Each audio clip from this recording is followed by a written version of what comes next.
नमस्कार, स्वागत है आप सभी का। आप देख रहे हैं आयुष्मान भव। मैं हूं प्रीति सिंह। ठंड का मौसम अपने साथ कई परेशानियां भी लेकर आता है और इन्हीं परेशानियों में से एक है डैंड्रफ की समस्या। डैंड्रफ की समस्या से हम सभी लोग कभी ना कभी दो चार होते ही हैं, इससे परेशान होते हैं। ये ना सिर्फ बालों को डैमेज करता है बल्कि इसके चलते कई बार शर्मिंदगी भी महसूस होती है। सर्दियों में डैंड्रफ की समस्या बहुत आम सी बात है। ठंड के मौसम में त्वचा रूखी हो जाती है और स्कैल्प भी इस समस्या से अछूता नहीं रहता। डैंड्रफ न केवल दिखने में खराब लगते हैं बल्कि खुजली और जलन भी पैदा कर सकती है और इन सब के लिए हमें एक्स्ट्रा केयर की ज़रूरत होती है। और डैंड्रफ की या कहे रूसी की जो परेशानी होती है, इससे आसानी से निजात भी पाया जा सकता है अगर कुछ बातों का ख्याल रखा जाए तो। और आखिर ऐसी कौन सी बातें हैं जिनका ध्यान रखना है? आखिर डैंड्रफ क्या होती है, इसके पीछे क्या कारण है, क्यों ये समस्या कई लोगों को ज़्यादा होती है, बार बार होती है, ये सब कुछ हम समझेंगे और इसके उपाय क्या हैं। इसके लिए हमारे साथ आज 3 खास मेहमान आयुष्मान भव में जुड़े हुए हैं जिनसे हम बातचीत करेंगे। हमारे साथ डॉक्टर विभू मेहंदी मौजूद हैं जो कि प्रमुख हैं त्वचा विज्ञान विभाग, लेडी हार्डिंग मेडिकल कॉलेज। आपका बहुत बहुत स्वागत है डॉक्टर विभू। साथ ही हमारे साथ डॉक्टर नीरज गुप्ता भी जुड़े हुए हैं जो कि प्राचार्य हैं डॉक्टर BR सुर होम्योपैथिक मेडिकल कॉलेज और अस्पताल। आपका भी बहुत बहुत स्वागत है डॉक्टर नीरज। साथ ही मेरे साथ डॉक्टर शिवानी घिल्डियाल जुड़ी हुई हैं जो कि एसोसिएट प्रोफेसर है अखिल भारतीय आयुर्वेद संस्थान में। आपका भी बहुत बहुत स्वागत है डॉक्टर शिवानी। मैं सबसे पहले शुरुआत करूंगी आपसे डॉक्टर विभू, और समझना मैं यही चाहूँगी कि डैंड्रफ की हम बात करते हैं, रूसी बहुत आम सी बात है, लेकिन ये होता क्या है? जी, डैंड्रफ अगर हम हर इंसान में कभी ना कभी जीवन की किसी अवस्था में डैंड्रफ की समस्या ज़रूर रही होगी। इतनी कॉमन एक समस्या के विषय में आज हम चर्चा कर रहे हैं। सो डैंड्रफ जो है एक तरह के हम कहें डेड सेल्स हैं, क्योंकि जो हमारी स्कैल्प है, जो हमारी त्वचा है, सर की जो त्वचा है उसे हम स्कैल्प बोलते हैं, और वहाँ पर भी जो हमारी चमड़ी है उसके जो आउटर मोस्ट सबसे बाहर की जो परत है उसे हम एपिडर्मिस बोलते हैं। और ये जो एपिडर्मिस है ये इसके सेल्स बार बार डिवाइड होते हैं और अपने आप को रिन्यू करते हैं। कुछ जो व्यक्ति हैं उसमें क्या होता है कि ये जो सेल्स हैं इनका जो डिवीज़न टाइम है बहुत जल्दी हो जाता है, और नॉर्मल से अगर 28 दिन में अगर हमारे सेल्स हमारी एपिडर्मिस रिन्यू करती है तो डैंड्रफ में कम 3 से 7 दिन के अंदर ये सेल्स दोबारा बनते हैं और ये डेड सेल्स बाहर निकल करके आते हैं। अगर हम इसे नहीं धोते तो ये सेल्स जिसे हम केराटिनोसाइट्स बोलते हैं, ये हमारी त्वचा के ऊपर, सर की त्वचा के ऊपर जमना शुरू होते हैं, इकट्ठा होना शुरू हो जाते हैं और सफ़ेद रंग के फ्यास, स्केल्स या छिलके के रूप में ये गिरते हैं। कंघी करने पे गिर सकते हैं और उसके बाद ये सर में खुजली पैदा कर सकते हैं, साथ ही साथ इन्फ्लेमेशन हो सकती है, बैक्टीरियल इन्फेक्शन हो सकता है। तो एक इट्स अ कंप्लीट स्पेक्ट्रम जिसमें सर की त्वचा में एक इरिटेशन हो करके, इन्फ्लेमेशन हो करके एक गंभीर समस्या जिसे हम सेबोरिक डर्मेटाइटिस बोलते हैं, और हेयर फॉल लेटर ऑन अगर हम इसको कंट्रोल नहीं करते तो ये बहुत सारी अन्य समस्याएं जैसे कि हेयर फॉल को भी पैदा कर सकता है। ठीक है, जब हम आयुर्वेद की बात करते हैं डॉक्टर शिवानी, तो वो हमेशा प्रकृति और दोषों पर आधारित किसी भी समस्या को देखते हैं। तो डैंड्रफ की जब हम बात कर रहे हैं, आयुर्वेद इसे कैसे देखता है? आयुर्वेद में जब हम डैंड्रफ को देखेंगे तो डैंड्रफ, वात और कफ जो 2 दोष हैं, मेनली डैंड्रफ उनसे माने गई हैं। जैसे मैम ने भी बताया, विभू मैम ने अभी, कि ड्राई हो जाता है बहुत ज़्यादा स्कैल्प, तो वहाँ पे वात का प्रीडोमिनेंस बहुत ज़्यादा होता है कुछ लोगों में। जिन लोगों में वात बहुत ज़्यादा होगी उनका डैंड्रफ एकदम स्केली, थिन होगा और बहुत रेपिटेडली उनको बार बार झड़ रहा है बालों से वो डैंड्रफ। कुछ लोगों के डैंड्रफ आपने इस तरह से भी नोट किया होगा कि कुछ लोगों का डैंड्रफ थिक होता है, और थिक होने के साथ बहुत स्टिकी काइंड ऑफ डैंड्रफ होता है, तो वहाँ पे कफ का प्रीडोमिनेंस ज़्यादा होता है। तो आयुर्वेद के हिसाब से हम इसको वात और कफ का एक प्रॉब्लम समझ सकते हैं और उसी तरह से उसका मैनेजमेंट करते हैं। ठीक है, और होम्योपैथी कैसे देखते हैं समस्या को डॉक्टर नीरज? होम्योपैथी में जो डिजीज़ डायग्नोसिस है वो तो वैसे ही रहती है। डैंड्रफ है तो उसको डैंड्रफ के नाम से ही जाना जाता है। उसको जो अगर हम समझते हैं बेसिकली पेशेंट की पूरी डिटेल्ड क्लिनिकल हिस्ट्री ली जाती है, उसके अंदर उसकी जो डाइट, उसके बेसिकली जो फैमिली हिस्ट्री है, प्रिडोमिनेंट क्या स्टेट है वो समझते हुए हम उसके ऊपर डिस्कस करके दवाई निकालते हैं, और वो एक कॉन्स्टिट्यूशनल दवाई निकलती है। कई बार देखा जाता है कि फैमिली प्रीडिस्पोजिशन भी होती है, क्योंकि इसमें जेनेटिक इफेक्ट भी आता है। अगर पेरेंट्स में किसी को रहा है तो बच्चों में डैंड्रफ होने की संभावना देखी जाती है। कुछ जेनेटिक फैक्टर्स हैं, कुछ एनवायरमेंटल जो नॉन जेनेटिक फैक्टर हैं वो एनवायरमेंटल फैक्टर्स हैं, जिसमें पॉल्यूशन, एनवायरमेंटल पॉल्यूशन, जो कि पॉल्यूशन हवा में हो सकता है, पानी का हो सकता है। तो इन पॉल्यूशंस की वजह से भी हमारे जो सिर में, बालों के अंदर वे पार्टिकुलेट मैटर्स सेटल हो जाते हैं। डेड सेल्स तो हैं ही हैं, बाकी ऊपर से भी हमारे जो पोर्स हैं, हेयर फॉलिकल्स जो पोर्स हैं वो बंद हो जाते हैं ये पॉल्यूटेंट्स की वजह से। तो उसकी वजह से इचिंग होना, इरिटेशन होना और स्किन में इन्फ्लेमेशन भी हो जाती है। कुछ ऐसी डिजीज़ेज़ हैं जो कि हमें डिफरेंशिएट करनी पड़ती हैं कि ये सोरियासिस है या कोई फंगल इन्फेक्शन है। फंगल इन्फेक्शन की वजह से भी डैंड्रफ होता है। एक मेलासीजिया फंगल है जो कि जिसकी वजह से अगर ह्यूमिडिटी ज़्यादा है या पानी मॉइस्चर ज़्यादा रह जाता है बालों के अंदर, जनरली मानसून में देखते हैं, तो वो एक पनपता है, वो फंगल पनपता है और उसकी वजह से भी इचिंग और डैंड्रफ की प्रकृति देखने को मिलती है। तो होम्योपैथी में बेसिकली हम पूरे व्यक्ति को समझते हैं, उसके पीछे उसके कारण क्या हैं, उसकी फैमिली बैकग्राउंड क्या है, और एक चीज़ और है म्याज़म हम समझते हैं। जैसे आयुर्वेदा में वात पित्त कफ की बात की जाती है, ऐसे हमारे में कुछ म्याज़म समझे जाते हैं, जिसमें सोरा, साइकोसिस, सिफिलिस मानते हैं। तो इसमें कौन सा प्रिडोमिनेंस आ रहा है, किस म्याज़म का प्रिडोमिनेंस आ रहा है, उसको मद्देनज़र रखते हुए दवाई का चयन किया जाता है। और न केवल ये, डाइट का भी इसमें एक रोल होता है, वो डाइट भी बताई जाती है, डाइट में क्या क्या चीज़ें लेनी है, क्योंकि हमारे स्कैल्प का एक पीएच होता है। स्कैल्प जो स्किन है हमारे हेयर की, उसकी एक पीएच होता है, वो ना ज़्यादा एसिडिक है ना ज़्यादा एल्कलाइन है। ज़्यादा एसिडिक हो जाए वो भी परेशानी, ज़्यादा एल्कलाइन हो जाए वो भी परेशानी। तो एक मॉडरेट लेवल की डाइट हमें चाहिए होती है, जिसमें हम एंटीऑक्सीडेंट दे सकते हैं। ये बताया जाता है कि आप पॉली अनसैचुरेटेड फैट्स दीजिए, फैटी ये आपका ओमेगा 3 ओमेगा एसिड है वो दे सकते हैं, और बहुत सारी चीज़ें ऐसी हैं जो साथ में डाइट, लाइफस्टाइल चेंज और हमारा पॉल्यूशन से बचने के उपाय, ये सब चीज़ें समझते हुए हम पेशेंट की दवाई को भी साथ में रखते हैं। ठीक है डॉक्टर विभू, जो अभी बात हुई है उसमें ही कहीं ना कहीं कॉजेज़ की बात भी हो गई है, लेकिन मैं चाहूँगी थोड़ा सा आप और डिटेल में बताएं कि अलग अलग लोगों में जाहिर तौर पर अलग अलग कारण होते होंगे। बिल्कुल, क्या ऐसे बड़े कारण हैं जिनसे डैंड्रफ होती है? अगर हम बहुत ग्रॉस लेवल पे बात करें तो डैंड्रफ एक जो समस्या है ये बच्चे से लेकर के 5 साल की उम्र से लेकर के 70 साल के इंसान में देखी जाती है, और कारण अलग अलग होते हैं, उसकी शक्ल भी अलग अलग होती है। इन्फेंट्स में या जो न्यूबॉर्न बच्चे होते हैं उनमें आपने आमतौर पे देखा होगा एक पपड़ी सी जम जाती है सर के ऊपर, तो जिसे कि हम सेबोरिक डर्मेटाइटिस या क्रेडल कैप बोलते हैं। तो इसके जो मेन कारण हैं, जैसे डॉक्टर साहब ने बताया, एक यीस्ट है, फंगस नहीं है, एक यीस्ट है जिसे हम मैलासीजिया बोलते हैं। ये एक कीटाणु मानिए इसे, ये हमारे सबकी त्वचा पर पाया जाता है, लेकिन कुछ कारणों से, जिसमें कि हार्मोनल कारण हैं, हार्मोनल इम्बैलेंसेस हैं, इसके साथ साथ डाइटरी फैक्टर्स हैं, साथ ही साथ कुछ डिजीज़ेज़ हैं जिसमें डैंड्रफ ज़्यादा होता है, जैसे कि पार्किंसोनिज्म में डैंड्रफ बहुत ज़्यादा होता है। न्यूरोलॉजिकल अगर कुछ इस तरह की डिजीज़ेज़ हैं, स्पाइनल इंजरीज़ हैं, नर्व पैरालिसिस हैं, उसमें भी डैंड्रफ की समस्या ज़्यादा हो जाती है। अल्कोहलिक्स में, जो हमारे HIV पॉजिटिव पेशेंट्स हैं, उनमें डैंड्रफ बहुत ज़्यादा होता है। मल्टीपल फैक्टर्स हैं। डाइटरी डेफिशिएंसीज़ हैं, जिसमें कि हम कहें zinc deficiency is one of the commonest factors, जिसमें कि डैंड्रफ बढ़ जाता है। तो ये कुछ फैक्टर्स हैं। Pollution in itself is another cause, जिससे कि डैंड्रफ इकट्ठा रहता है और बालों में ट्रैप हो जाता है और त्वचा को, स्कैल्प को इरिटेट कर सकता है। इन एडिशन टू दैट, आजकल हमारा जो मॉडर्न लाइफस्टाइल है, बहुत सारे कॉस्मेटिक्स, हेयर कॉस्मेटिक्स यूज़ कर रहे हैं, जिसमें कि बहुत तरह के शैम्पूज़ हैं। बार बार सर धोना, किसी हार्श शैम्पू से सर धोना, गर्म पानी से सर धोना, इसके साथ ही साथ हेयर कलर्स और हेयर डाई का इस्तेमाल, exposure of the hair and scalp to heat, because ये सारे फैक्टर्स जो हैं हमारी त्वचा को इरिटेट करेंगे, एंड इरिटेशन से इचिंग होगा, इच करने से, खुजाने से वहाँ पे इन्फ्लामेशन होगी, और फिर वो रोग एक इन्फ्लामेशन, एक डर्मेटाइटिस, एक्जिमा का रूप ले लेता है।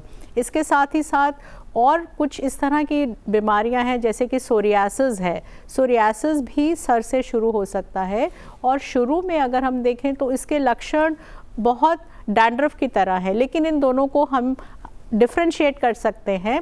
सोरियासिस में जो आपकी रूसी है वो बहुत थिक स्केल्स होंगे, उसमें मोटी परत होती है और परत के ऊपर परत होती है और नीचे जो त्वचा है वो लाल रंग की दिखती है। पूरी स्कैल्प अगर इन्वॉल्व हो जाती है तो फिर हेयर फॉल भी हो सकता है, गंजेपन की समस्या हो सकती है। ये डैंड्रफ सिर्फ स्कैल्प में ही ना रह करके फेस के ऊपर, फोरहेड के ऊपर, आईब्रोज में, around the nose, behind the ears, कानों के अंदर और इवन यहाँ तक कि ऊपर जो हमारी चेस्ट है, बैक है, यहाँ तक भी पहुँच सकती है और एक गंभीर एक प्रॉब्लम बन सकती है जो कि किसी भी रोगी के लिए क्वालिटी ऑफ लाइफ को बहुत इम्पैक्ट करती है। यानी समय पर इस पर ध्यान देना बहुत ज़्यादा ज़रूरी है। इसे बिल्कुल आम समस्या मानकर इसे लगातार नज़रअंदाज, क्योंकि बहुत लोग करते हैं, तो नज़रअंदाज डैंड्रफ को नहीं करना है। कुछ सवाल हैं जो हमारे पास मेल के ज़रिए आए हैं, वो हम पूछेंगे। डॉक्टर शिवानी, ये सवाल आशीष कुमार झा ने पूछा है जयपुर से। इनका कहना है कि मुझे सिर में रूसी दिखाई नहीं देती, लेकिन अगर 2 दिन तक शैम्पू ना करूँ तो काफ़ी खुजली होने लगती है, और जब मैं खुजली करता हूँ तो नाखून में बहुत बारीक सी रूसी मुझे तब नज़र आती है। तो क्या मुझे इससे घबराने की ज़रूरत है? इसका समाधान क्या है?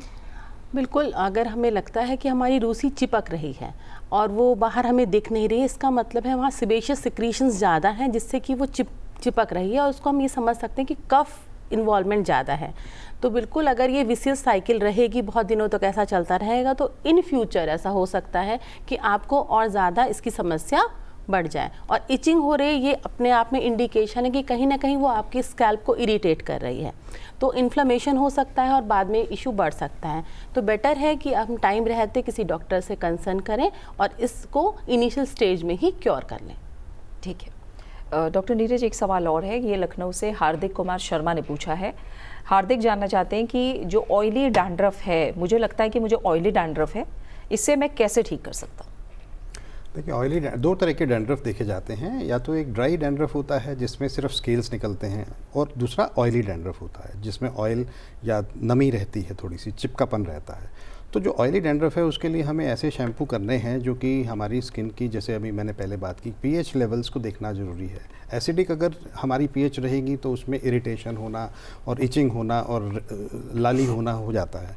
और ड्राई स्केली जब होता है, जब हमारी एल्कलिनिटी स्कैल्प की बढ़ती है, तो उसमें ड्राइनेस, इचिंग और ये बनता है। जब ऑयली आपके पास अगर हैं तो आपको मैं ये राय दूंगा कि आप इसके लिए एंटी डैंड्रफ शैम्पू करें, और स्पेशली पीएच को मद्देनज़र रखते हुए देखिए, वो करिए। और इसको हफ्ते में 1 या 2 या 3 बार आप कर सकते हैं ताकि ऑयलीनेस ख़त्म हो सके। और अगर ऑयल रहेगा तो उसके अंदर हमारे और भी इन्फेक्शन होने के चांस रहते हैं। तो इस तरीके से आप इसको मैनेज कर सकते हैं, और डॉक्टर से ज़रूर मिलिए, वो आपको निर्धारित करेंगे कि क्या आपको दवा की ज़रूरत है, क्या उपचार की ज़रूरत है। क्योंकि ऑयली और ड्राई डैंड्रफ की बात हुई है डॉक्टर विभू, तो क्या इनमें से कोई एक ज़्यादा खतरनाक है, एक कम खतरनाक है? कैसे अंतर आम लोग करें कि ऑयली है कि ड्राई? बिल्कुल। जो ड्राई डैंड्रफ है उसमें तो सिर्फ जो स्केल्स हैं, छिलके हैं, वो बिल्कुल रूखे से होते हैं और बड़े लाइट वेट होते हैं और फॉल करते हैं, क्योंकि वो स्टिक नहीं करते, उसमें ऑयल नहीं है। तो जब कंघी करते हैं, कंघी करने पर ये जो फ्लेक्स हैं, जो छिलके हैं, इतने लाइट वेट होते हैं, कंघी में भी आते हैं और आसपास गर्दन पर, कपड़ों पर, शोल्डर्स पर, आगे कहीं भी गिरते हैं। फ्री फॉल होता है इसका और निकल जाते हैं। और बालों में अगर हम एग्जामिन करते हैं तो हमें ये फ्लेक्स बालों में ऊपर आउटर सरफेस पर ही बड़ी अच्छी तरह से दिखाई देते हैं। इनका रंग जो होता है ग्रेइश वाइट होता है, और अगर हम इसको हाथ में लेकर के देखते हैं तो इसमें चिपचिपाहट नहीं होती है। ज़्यादातर ड्राई डैंड्रफ के साथ अगर ये माइल्ड क्वांटिटी में है, बिकॉज डैंड्रफ में सिर्फ टाइप्स ही नहीं है, डैंड्रफ की क्वांटिटी भी इम्पॉर्टेंट है। अगर डैंड्रफ माइल्ड है तो उसमें ज़्यादातर इचिंग नहीं होती। अगर रोगी 2-3 दिन तक सर नहीं धोता, उसके बाद जैसे इन्होंने बताया तो थोड़ी सी इरिटेशन स्टार्ट होती है, तो बाल धोने से, सिर्फ सिंपल माइल्ड शैम्पू से बाल धोने पर ये समस्या ठीक हो सकती है। देन वी हैव जिसमें सिवियर डैंड्रफ है। सिवियर डैंड्रफ में क्या है कि इसमें इवन ड्राई डैंड्रफ भी त्वचा के ऊपर इकट्ठे होकर के, चिपक करके और लेयर्स बना देता है, और जिसे कि हम बोलते हैं हाइपर केरेटोटिक, एक माउंड बन जाता है, एक हीप बन जाता है, हीप ऑफ डैंड्रफ स्केल्स। तो उसमें आपको we need to use medicated shampoos हमें यूज़ करने होते हैं। तो जो सिवियर डैंड्रफ है उसकी एक समस्या ज़्यादा हो सकती है, क्योंकि खुजाने पर अगर रोगी मैकेनिकली हाथ से रिमूव करता है तो उसमें बैक्टीरियल इन्फेक्शन हो सकता है, बालों में बॉयल्स हो सकते हैं, सेल्यूलाइटिस हो सकता है, तो काफ़ी सारी कॉम्प्लिकेशंस हो सकती हैं। अब हम आते हैं वेट डैंड्रफ की तरफ। Wet dandruff is because of the excessive oiliness of the scalp. Dry dandruff में स्कैल्प ड्राई है और वेट डैंड्रफ में जो हमारी त्वचा है वो थोड़ी ऑयल ज़्यादा बना रही है। तो इसलिए अगर हम देखेंगे तो उसमें जो स्केल्स हैं वो ऊपर सरफेस पे हमें नहीं नज़र आते। जब हम एग्जामिन करते हैं तो हमें त्वचा की स्कैल्प के साथ ही चिपके हुए स्केल्स होते हैं जो कि yellowish in colour, they are not whitish, they are yellowish in colour, they are greasy to touch. अगर हम उसे चिपचिपाहट महसूस करते हैं, एक ऑयलीनेस महसूस होती है और ये पूरी स्कैल्प के ऊपर चिपके हुए होते हैं और ये ज़्यादा इन्फ्लेमेशन कॉज कर सकते हैं और जिसे कि हम सेबोरिक डर्मेटाइटिस बोलते हैं। इसमें क्या होता है कि खारिश तो दोनों में होगी, लेकिन ये जो सेबोरिक डर्मेटाइटिस है ये एक एक्जिमा है, इन्फ्लेमेशन है स्किन की, जो कि ऑयली डैंड्रफ के साथ ज़्यादा होती है। स्कैल्प के साथ साथ it can also involve your face, it can involve आपके ईयर्स के अराउंड, जैसे मैंने अभी बताया। तो ये एक it can, this inflammation can spread and it needs to be treated with medications, जिसमें कि मेडिकेटेड शैम्पूज़ हैं, खाने वाली दवाइयाँ हैं, कभी कभी हम एंटीफंगल, ओरल एंटीफंगल भी खाने के लिए देते हैं, कुछ विटामिन ए प्रिपरेशंस हैं वो देते हैं। लेकिन इसका बचाव बहुत ज़रूरी है कि हम इसको डूज़ एंड डोंट्स क्या हैं ताकि ये आगे ना बढ़े। बिल्कुल, तो डूज़ एंड डोंट्स पर भी बात करेंगे, थोड़ी सी चर्चा और कॉजेज़ पे कर लेते हैं। डॉक्टर शिवानी, आजकल एंग्जाइटी, स्ट्रेस सबको है, पुअर डाइजेशन की समस्या भी बहुत आम है लोगों में, क्या ये भी कहीं ना कहीं डैंड्रफ का कारण बन सकते हैं? बिल्कुल, ये बहुत अच्छा क्वेश्चन है और आज के परिप्रेक्ष्य में हमें इसे समझना बहुत ज़्यादा ज़रूरी है। जैसे अभी विभू मैम ने भी बताया कि कुछ कंडीशंस होती है जैसे न्यूरोलॉजिकल डिसऑर्डर्स या पार्किंसोनिज्म, वहाँ के पेशेंट्स में ये प्रॉब्लम ज़्यादा देखने को मिलती है। तो कहीं ना कहीं हमारा पूरा सिस्टम इन्वॉल्व होता है जब कोई डिजीज़ हमारी बॉडी में होती है और डैंड्रफ भी उसी में से एक है। तो हम उस विशियस साइकिल को कैसे रोकें, ये बहुत ज़्यादा इंपॉर्टेंट है और इसके लिए डाइजेशन एक बहुत इंपॉर्टेंट चीज़ होती है, क्योंकि कहीं ना कहीं न्यूट्रिशनल डेफिशिएंसी भी इसका कॉज होती है। तो हमें ये ज़रूर देखना है कि पेशेंट को कोई सिस्टमेटिक इलनेस तो नहीं है, हमें उस पर भी ध्यान देना है, तभी हम विशियस साइकिल को रोक पाते हैं। ठीक है, यानी ये भी कहीं ना कहीं कारण बन सकता है। सवाल एक और शामिल कर लेते हैं। डॉक्टर नीरज, ये हमें शुभम त्रिपाठी ने कानपुर से पूछा है। ये पूछ रहे हैं, मैं सिर्फ 21 साल का हूँ और रूसी के कारण मेरे आगे के बाल झड़ रहे हैं और ख़ासकर किनारों से मैं देख पा रहा हूँ कि मेरे धीरे धीरे थिनिंग हो रही है, इनके बाल झड़ रहे हैं। तो रूसी का समाधान बताएं और क्या बाल झड़ने का संबंध ये रूसी से है, जानना चाहते हैं। बाल झड़ने का संबंध रूसी से होता है। One of the important factor is dandruff, क्योंकि डैंड्रफ की वजह से इचिंग होती है, इरिटेशन होती है, स्किन में इन्फ्लेमेशन होती है और हमारे हेयर फॉलिकल्स खारिश करते करते नाखून के साथ वो निकल आते हैं। जो आप कह रहे हैं कि बालों की थिनिंग हो रही है और फ्रंटल आपके बाल जा रहे हैं और डैंड्रफ भी फ्रंटल रीजन पे रहता है, तो उसके लिए आप माइल्ड कोई भी आप शैम्पू लीजिए या हेयर ऑयल्स की अगर हम बात करेंगे तो हेयर ऑयल्स भी ऐसे रहे हैं जिसमें आपके ज़्यादा केमिकल्स ना हो, सेंटेड ना हो।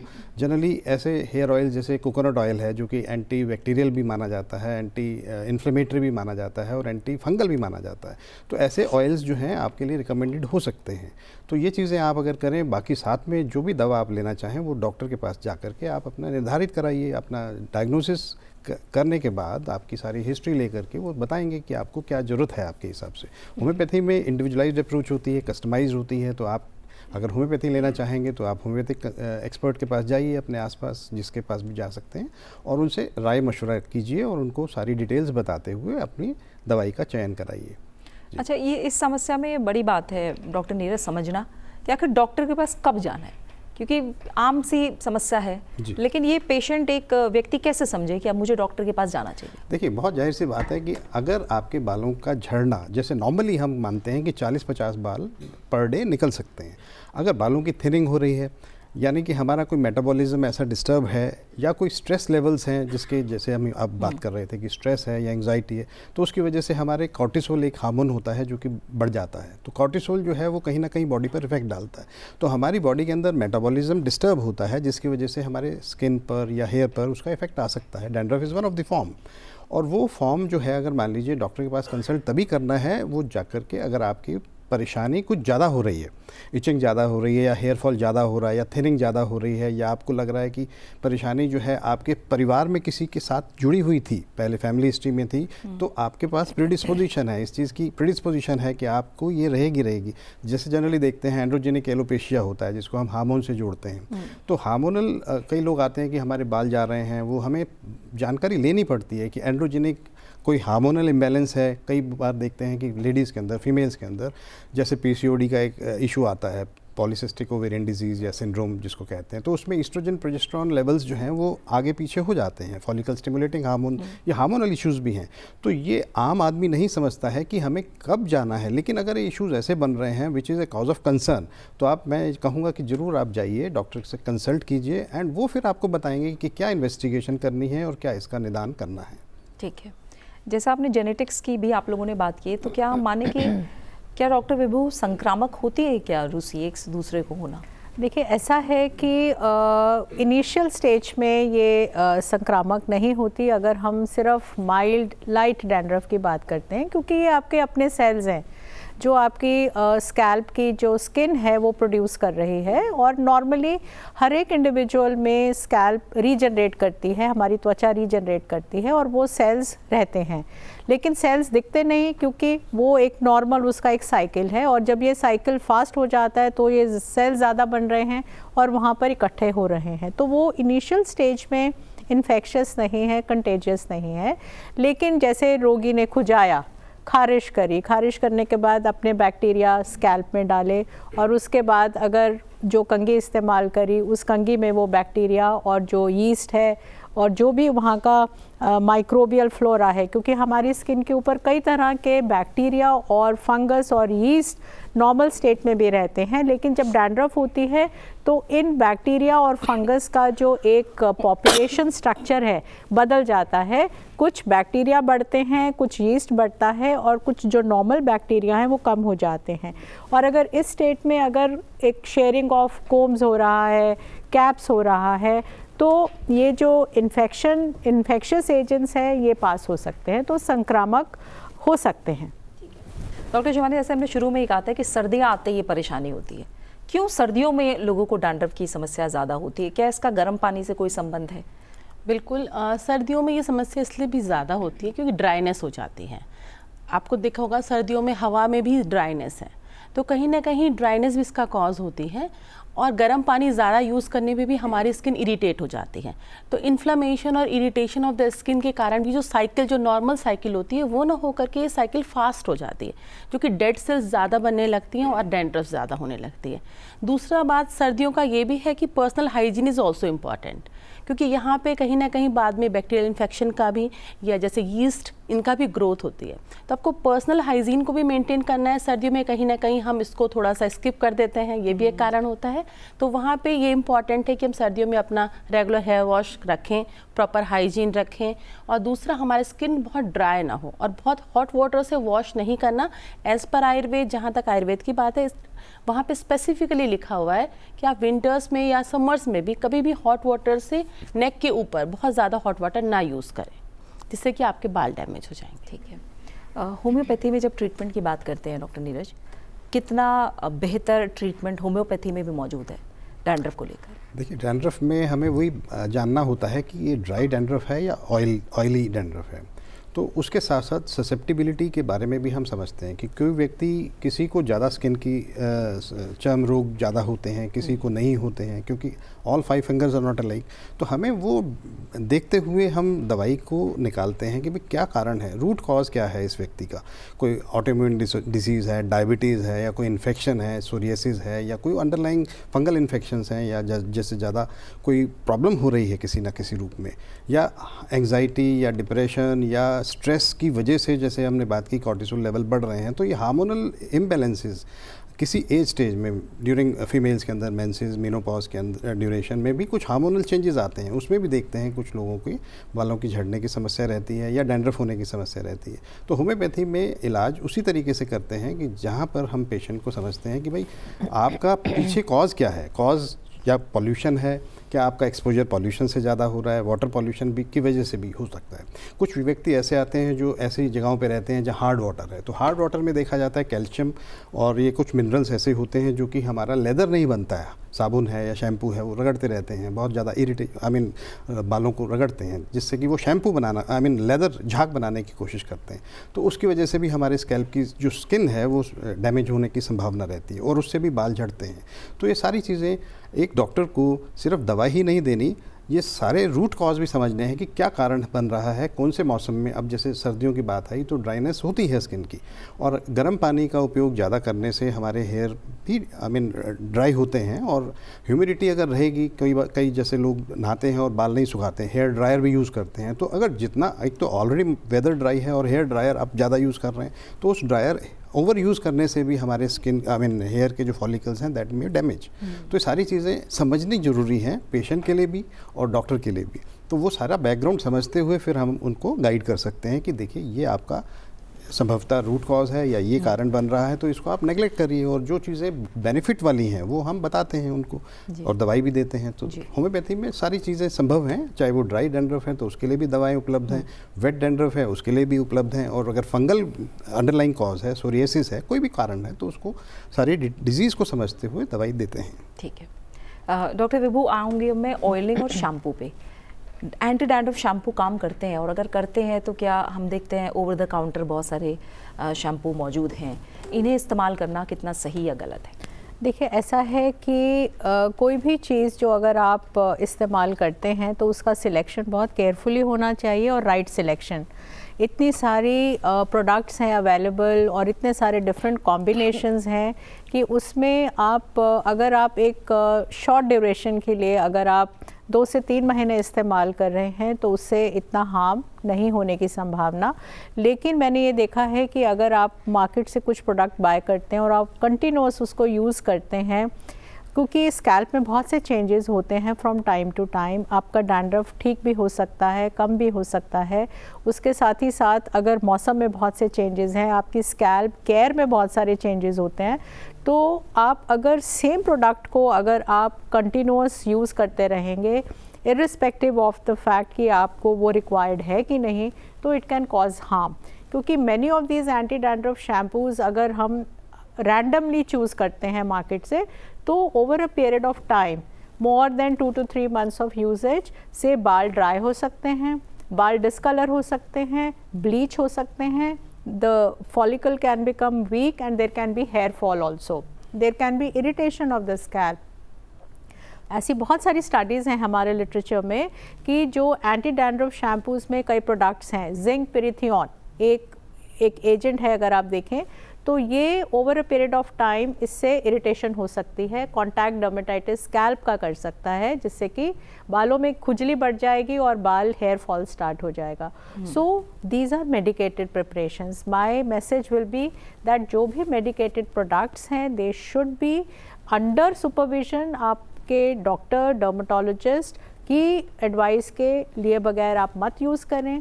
हमने कितनी ड्यूरेशन तक यूज़ करना है, उसको कितना फ्रीक्वेंटली यूज़ करना है, बहुत इंपॉर्टेंट है, because these are all medications. बिल्कुल। जब ऑयलिंग की बात करें अगर डॉक्टर शिवानी, तो तेल में भी कहा जाता है कि जादू है, बहुत कुछ ट्रीट कर सकते हैं, नीम के तेल हैं, बहुत सारे ऐसी चीज़ें हैं। आप आयुर्वेद के नज़रिए से कौन से ऐसे ऑयल बताएंगी जो ड्राई डैंड्रफ वाले हैं वो कौन सा लगाएं, या ऑयली डैंड्रफ वाले कौन सा लगाएं, और किस तरह से लगाना है, और उसके बाद शैम्पू भी कैसे करना है, कितने तेल में? आयुर्वेद में जैसे इस बात को लेकर कई बार कंट्रोवर्सीज भी होती हैं कि डैंड्रफ में ऑयलिंग करनी है या नहीं करनी है, तो वहाँ पे भी समझना ज़रूरी है कि डैंड्रफ किस तरह की है। अगर आपका स्कैल्प बहुत ड्राई है, क्योंकि स्कैल्प को देखना जहाँ से वो ग्रो हो रही है वो इम्पॉर्टेंट होता है। अगर स्कैल्प बहुत ज़्यादा ड्राई है तो यस आपको ऑयलिंग करनी है। अगर स्कैल्प ड्राई हो रहा है तो यहाँ पर हमारे पास बहुत सारे ऑयल्स हैं, जैसे यष्टि मधु तेल जो कि ग्लाइसोलिसा ग्लेब्रा जो कि यष्टि मधु होता है उसका ऑयल होता है, उसका भृंगराज एक बहुत ही इंपॉर्टेंट प्लांट है जिसको जो कि हेयर ग्रोथ को भी प्रमोट करता है और स्कैल्प को हेल्दी बनाता है, क्योंकि अल्टीमेटली हमें ये भी सोचना है कि फर्दर ये रिकरेंस ना हो। माना अभी विंटर आया, फिर उसके बाद नेक्स्ट विंटर आएगा, फिर वो प्रॉब्लम आ जाएगी। तो हमें जो रूट कॉज है ये है कि हमें सबसे पहले अपने स्कैल्प को हेल्दी कैसे रखना है। तो स्कैल्प को हेल्दी करने के लिए भी हमारे पास भृंगराज ऑयल है। अगर आपके पास डैंड्रफ ऐसी है, स्कैल्प आपका बहुत ऑयली है, तो वहाँ पे त्रिफला से बने हुए ऑयल या आंवले के ऑयल्स अवेलेबल हैं, आप उसको यूज़ कर सकते हैं।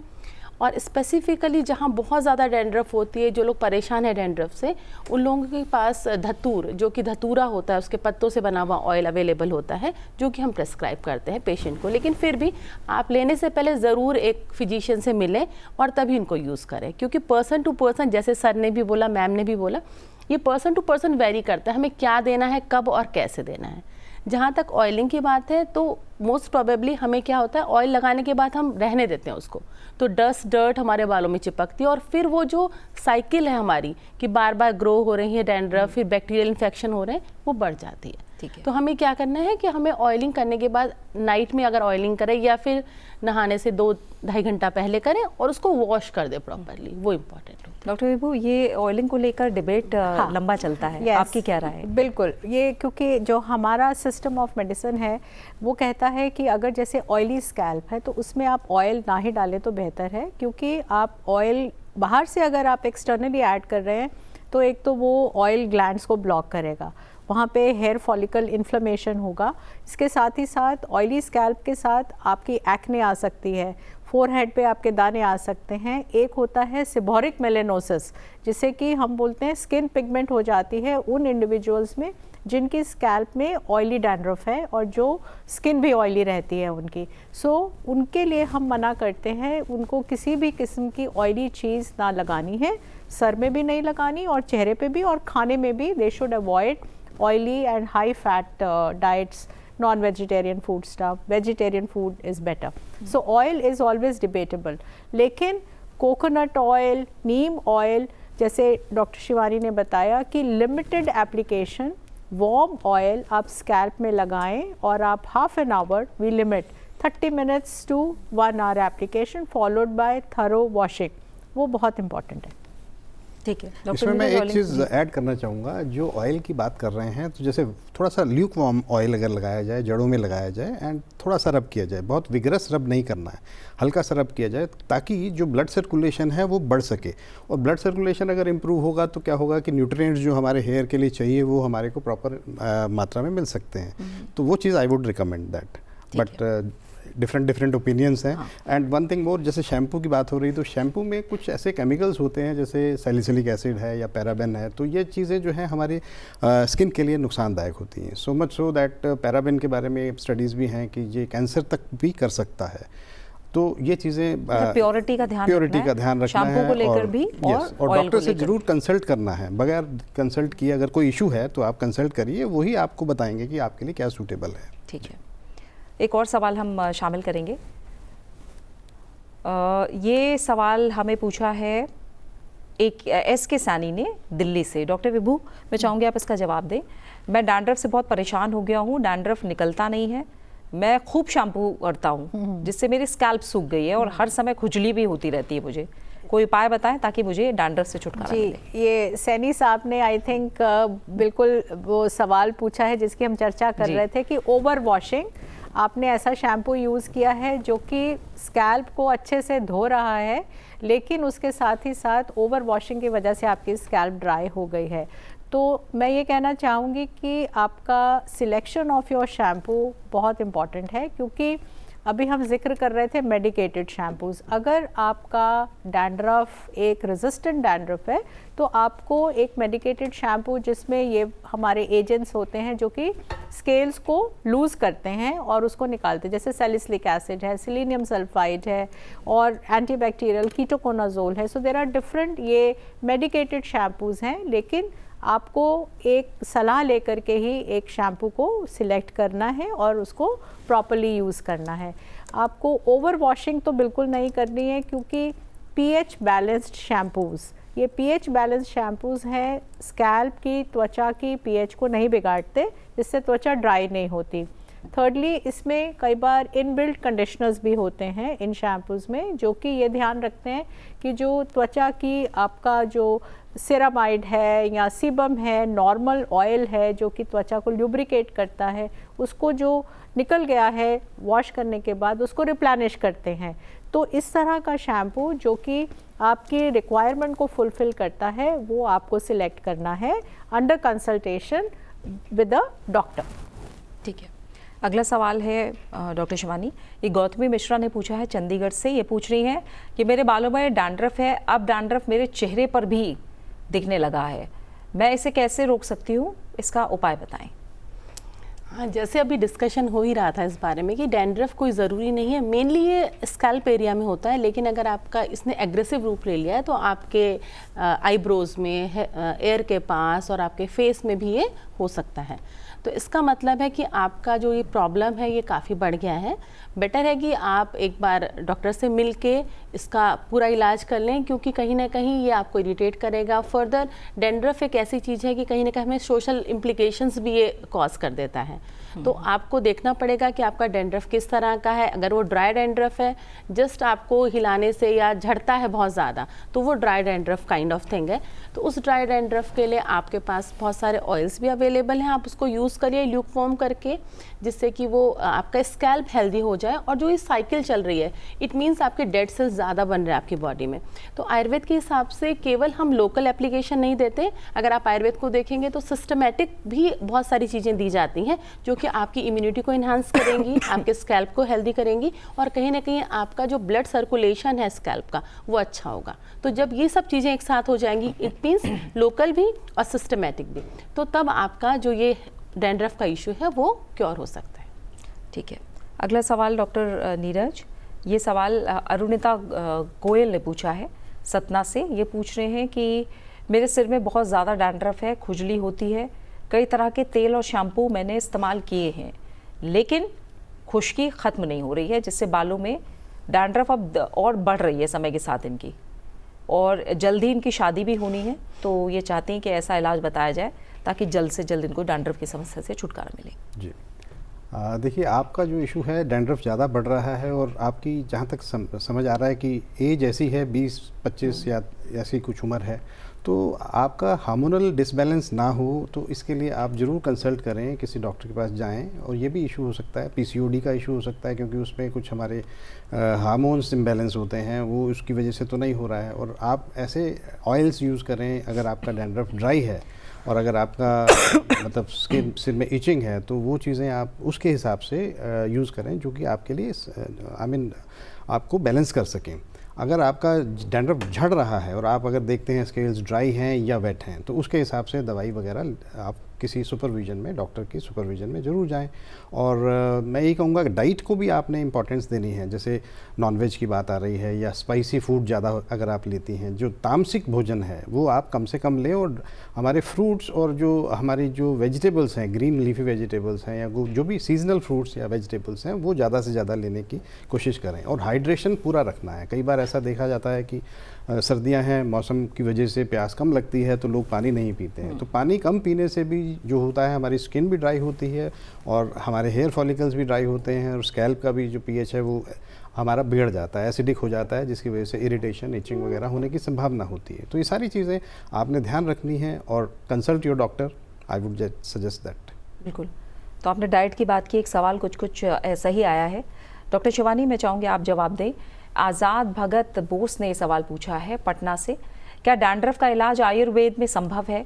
मुझे डॉक्टर ने बताया है कि इसका संबंध मेरे पेट से है, क्या कोई दवाई है जो डैंड्रफ को फिर आने से रोक सके?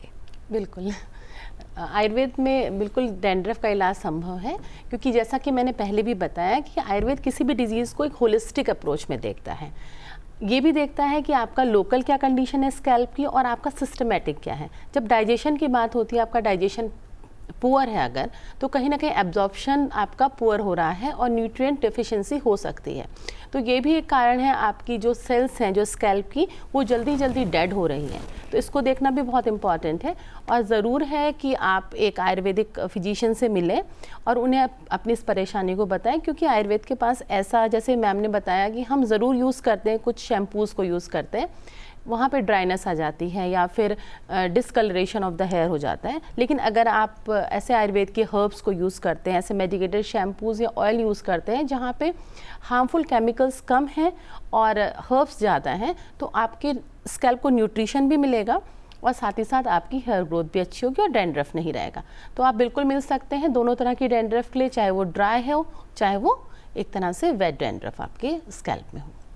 डॉक्टर विभू, आप जो सवाल है मितेश पटेल ने पुणे से पूछा है, ये कह रहे हैं कि मुझे पिछले 7 साल से डैंड्रफ, सेबोरिक डर्मेटाइटिस है और मैंने 3 डर्मेटोलॉजिस्ट और 2 आयुर्वेदिक डॉक्टर से सलाह ली, लेकिन मेरे डैंड्रफ ठीक नहीं हुआ है।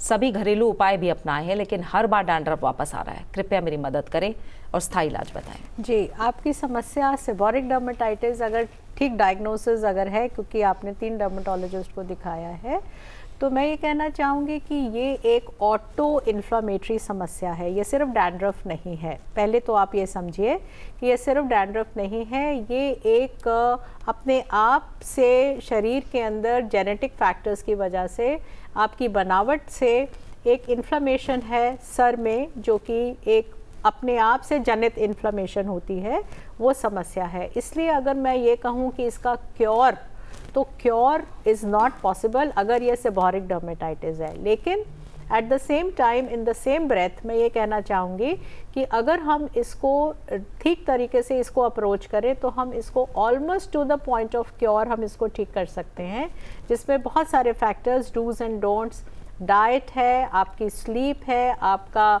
हार्मोनल इम्बैलेंस है, आपके कितने एंड्रोजन्स हैं, सेबोरिक डर्मेटाइटिस उस पर डिपेंड करता है, आपकी स्कैल्प में कितना ईस्ट काउंट है, आपको क्या ओरल ट्रीटमेंट लेना है, आपको किस शैम्पू से और किस फेस वॉश से अपना चेहरा देखना है, तो ऐसी चीज़ें हैं। क्या इरिटेंट्स अवॉइड करने हैं, स्मोकिंग अवॉइड करनी है, बहुत एक्स्ट्रा सन एक्सपोजर अवॉइड करना है, गर्म हवा, ये सारी चीज़ें, all irritants, all spicy food, जितने भी हम खान पान में, लाइफस्टाइल में इरिटेंट्स हैं, उनको हम मिनिमाइज़ करेंगे।